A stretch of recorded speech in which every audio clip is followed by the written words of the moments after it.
Yeah, we introduced gas earlier today.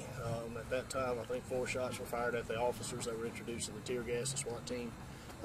Then we stopped hearing any more commotion from inside the house. There were no further shots. We put more gas into the house. Still had no movement. We eventually put in some technical surveillance equipment, and were unable to locate the suspect with that. And then we followed up with a canine. We eventually made an entry with the SWAT team. We found the suspect deceased inside the house. Self-inflicted?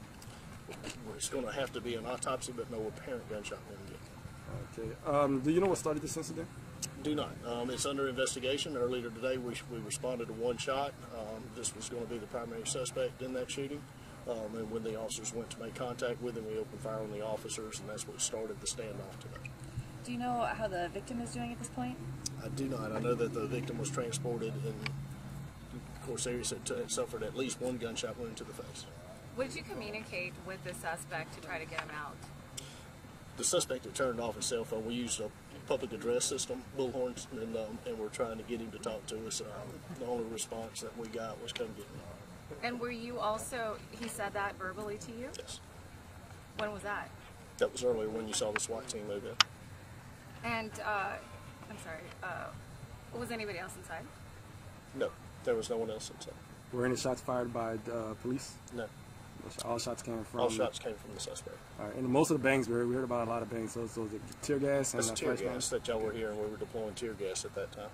Was he wanted for anything? Can you tell us about the suspect? You know, I think they'll be able to give you more information, certainly when we can identify him. At this point, we'll have to make proper notifications. What about the hostage? Can you tell us anything about the hostages that were taken, or how are they doing?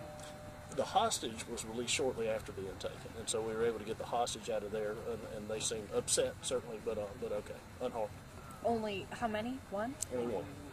And the scene is officially over now? Well, what you'll see is a follow-up with the Criminal Investigation Division, and so they'll follow up, process the scene, and then we are clear. The neighborhood is being released to the people to go back to their homes. And then when will traffic be reopened, I guess, down the road? And when they get through processing the scene, they'll open the road up. But right now we're allowing residents to go home because they've been displaced for quite a while, so we're trying to get them back into their houses. And so from there, we'll eventually finish up the scene, and then we'll open the street. We heard that there were some undercover police members involved in this. Can you kind of go over what happened? Was there?